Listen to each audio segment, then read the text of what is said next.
Бихилуска тахынча 600 га туталта кахайстыва кормовой ыхара буланнанар онна 532 га үс терлиле кахайстыва туаракта культураны ыхыллара буланнанар.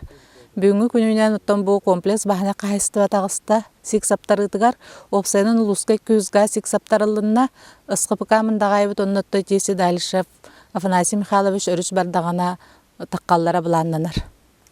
Бу комплекс бахана кахайстыва аспын делага семейный гранга республика отбор болла.